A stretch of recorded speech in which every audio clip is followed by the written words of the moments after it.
Hello everyone and welcome back to Ton Does Linux. This week in Linux security, we are looking at a significant supply chain compromise that affects a massive number of developers.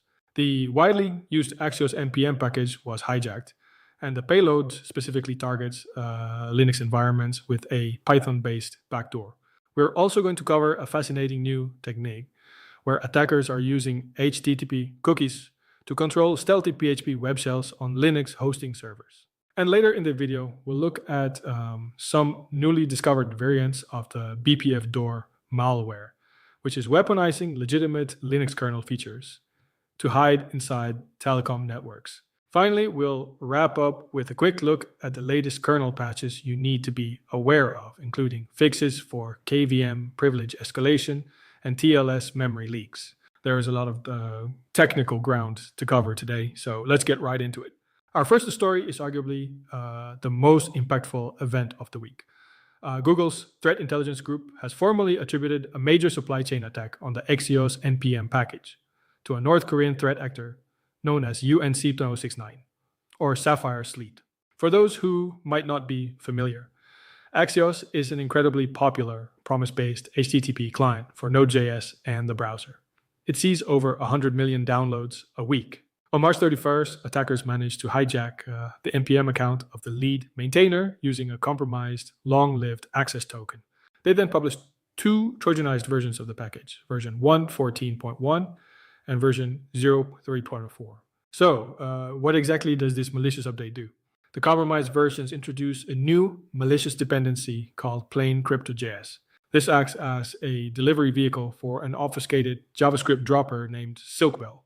When a developer installs or updates to the compromised Axios version, this dropper runs and fetches a second stage payload tailored to the victim's operating system.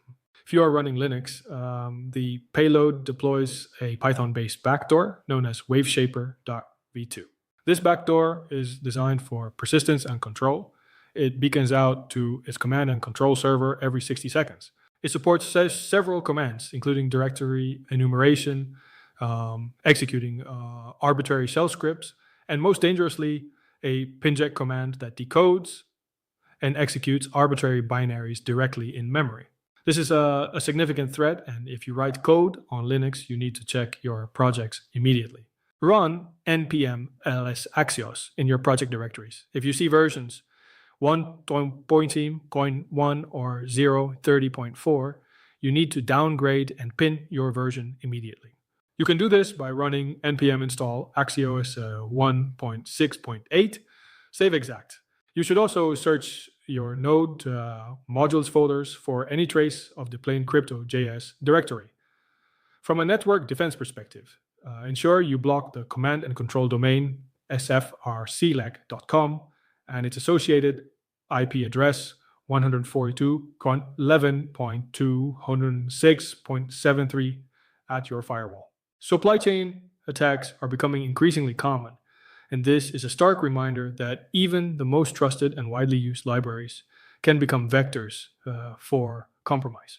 Moving on to server administration, Microsoft's security research team published a detailed analysis this week of a very stealthy attack technique targeting Linux hosting environments. Threat actors are deploying PHP Webshells that use HTTP cookies as their sole control channel.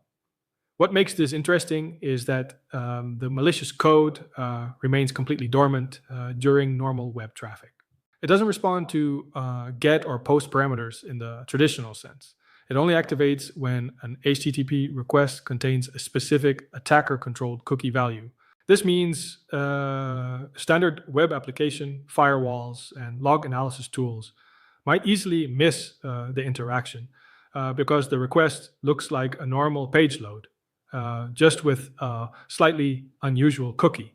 But the stealth doesn't stop there. To maintain persistence, the attackers are using a self-healing mechanism built entirely on standard Linux utilities. After gaining initial access, they register a user-level cron job.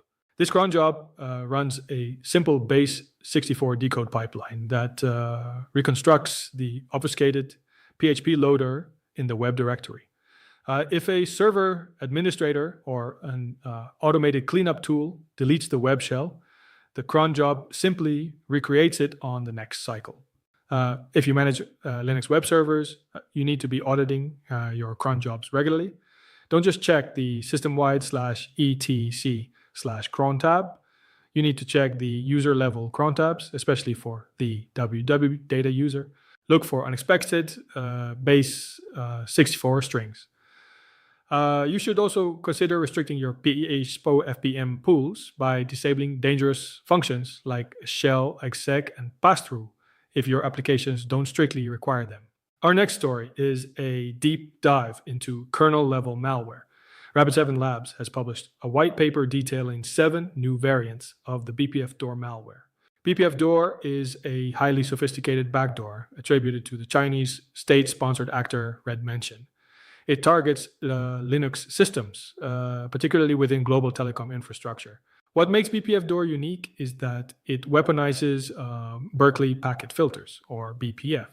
This is a legitimate and incredibly powerful Linux kernel feature used for network traffic analysis. The malware uses BPF to inspect incoming traffic directly inside the kernel, creating a silent trapdoor. It ignores normal traffic and only wakes up when it sees a specific magic packet. The 2 primary new variants Rapid7 analyzed are called HTTP shell and ICMP shell. The HTTP shell variant uses HTTP tunneling and binds to all network interfaces simultaneously. The ICMP shell variant is even stealthier, designed for heavily restricted environments. It tunnels interactive sessions entirely over ICMP. Even worse, it uses a new hidden IP field in its magic packet structure. When this field is set to -1, the malware ignores any hard-coded command and control IPs. Instead, it sends its reverse shell back to the source IP of the packet that triggered it. This makes the attacker's infrastructure completely stateless, meaning they can control the malware from anywhere. Detecting this requires looking for structural anomalies in network headers and actively inspecting the BPF filters loaded into your kernel using tools like BPFDoor. Finally, let's wrap up with the patches you need this week. Ubuntu and Red Hat have released security updates for a KVM privilege escalation flaw and a TLS memory leak that can lead to denial of service. Also, be aware that CVE 2026-21643 is under active exploitation. This is a critical SQL injection vulnerability in the FortiClient endpoint management server. Patch this immediately. That covers the major Linux security events for this week. If you found this breakdown helpful, please leave a like and subscribe for more technical Linux updates. I'm Ton, and I'll see you in the next one. Stay secure.